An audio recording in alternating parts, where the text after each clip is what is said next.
మానవలోకానికి స్వాగతం, మానవలోకానికి స్వాగతం, మా లోకానికి స్వాగతం. మంచి పుస్తకం ఒక స్నేహితుడు.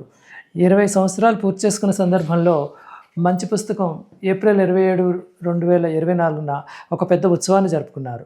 ఈ ఉత్సవంలో అనేక మంది పుస్తక ప్రియులు, మంచి పుస్తకం ప్రియులు వచ్చి వారి అభిప్రాయాలను పంచుకున్నారు. వారు ఏం మాటలు చెప్పారు, వాళ్ళ ఆలోచనలు ఏంటి, వాళ్ళ అభిప్రాయాలు ఏంటి, మంచి పుస్తకం గురించి తెలుసుకుందాం పదండి. నమస్తే, మీ పరిచయం చేసుకుంటారా?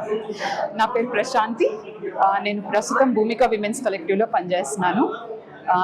ప్రశాంత్ గారు, ఇప్పుడు మంచి పుస్తకంతో మీ పుస్తకాలు చదవడంతో పుస్తకాలు చదివే ఆలోచన కానీ ఆ రకమైన హ్యాబిట్ కానీ పెంచడం కోసం మీరు చేస్తున్న ప్రయత్నాలు? పిల్లల్లో రీడింగ్ అనేది, చదవడం అనేది బాగా తగ్గిపోయింది.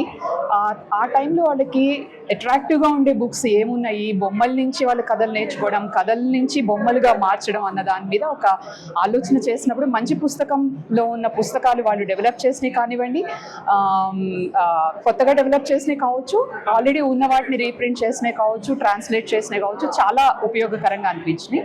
సో ఒక ట్రైబల్ ఏరియాలో, చింతూరు ప్రాంతంలో ఒక ట్రైబల్ ఏరియాలో 10 ఆదివాసీ కమ్యూనిటీస్లో వాళ్ళకి ఇక్కడ నుండి ఒక్కొక్క విలేజ్కి ఒక 5000 వర్త్ బుక్స్ తీసుకొని వెళ్ళి డిస్ట్రిబ్యూట్ చేశాము.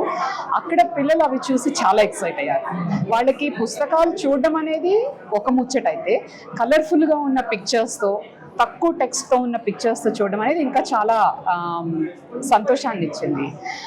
అయితే అందులో నుంచి ఎలా మన ఆదివాసీ భాష వేరు, ఇందులో ఉన్న భాషని చదవడము, తిరిగి మళ్ళీ దాన్ని కమ్యూనికేట్ చేయడము అనేది ఇబ్బంది అవుతుంది అని సురేష్ గారిని, భాగ్యతో మాట్లాడినప్పుడు చాలా తక్కువ టెక్స్ట్తో చిన్న సింపుల్ వర్డ్స్, సింపుల్ సెంటెన్సెస్ ఉన్న బుక్స్ని సజెస్ట్ చేసి అవి ఇచ్చారు.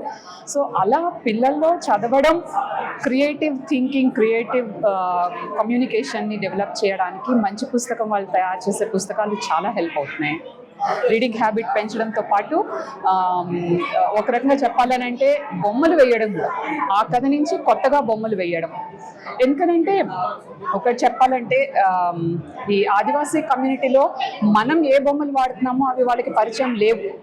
కొన్ని దాన్ని అర్థం చేసుకోవడానికే వాళ్ళకి కొంచెం టైం పట్టింది.